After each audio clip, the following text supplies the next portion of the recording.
రంగారెడ్డి జిల్లా అబ్దుల్లాపూర్ మెడ్ బ్రిలియంట్ కాలేజ్లో దోపిడీ కేసులో పోలీసులు దర్యాప్తును ముమ్మరం చేశారు. 3 ఇంజనీరింగ్ కాలేజీలకు సంబంధించిన డబ్బులు ఒకే చోట జమ చేసినట్లు పోలీసులు గుర్తించారు. కాలేజ్లోని సేఫ్టీ లాకర్స్ బ్రేక్ చేసి ₹1 కోటి దొంగిలించగా దుండగుడి కోసం రాచకొండ పోలీసులు గాలిస్తున్నారు. 2 బృందాలుగా ఏర్పడి సీసీ కెమెరాల్ని పరిశీలించిన పోలీసులు నిందితుడు తిరుపతిలో ఉన్నట్లు గుర్తించారు.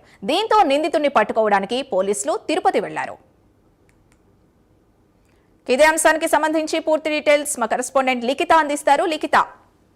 Right, thank you. ఇప్పటికే రంగారెడ్డి జిల్లా బ్రిలియన్స్ కాలేజీలో దోపిడీకి సంబంధించి పోలీసులు 2 బృందాలుగానైతే విడిపోయినట్లుగా తెలుస్తోంది.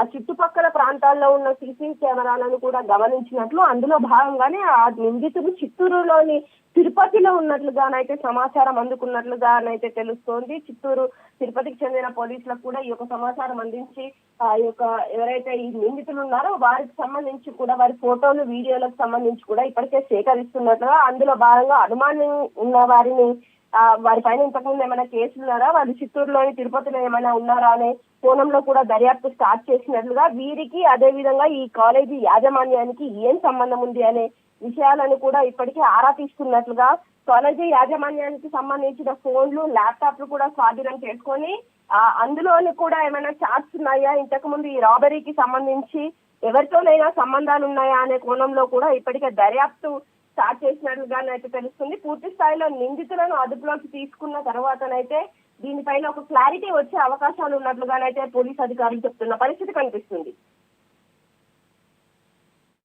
అంటే చిన్న విషయం కాదు, అసలు అంత క్యాష్ ఎందుకున్నట్టు? ఇది మొత్తంగా చూసుకున్నట్లయితే అంటే కాలేజ్ స్టార్ట్ అయిన తర్వాత సెమిస్టర్ ఎగ్జామ్స్ అనేవి కూడా చాలా నిర్వహిస్తూ ఉంటారు కాబట్టి ఆ టైంలో టర్మ్ 3 టర్మ్స్ లోనైతే డబ్బులు కట్టవలసి ఉంటుంది స్టూడెంట్స్. సో 3 కాలేజీలో ఇంజనీరింగ్ కు సంబంధించి వివిధ విభాగాలు ఉంటాయి. ఆ విభాగాల్లో వివిధ సంవత్సరాలకు సంబంధించిన విద్యార్థులు ఉంటారు. సో వాళ్ళకి సంబంధించిన పూర్తి అమౌంట్, 3 కాలేజీలకు సంబంధించిన అమౌంట్ అనేది ఒకటే ప్లేస్ లో పెట్టడం కావచ్చు.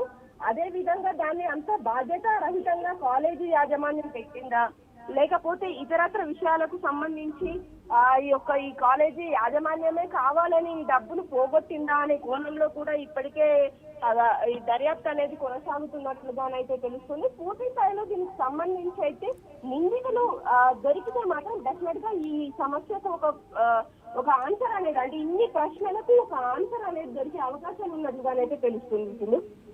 Right, thank you Likhita.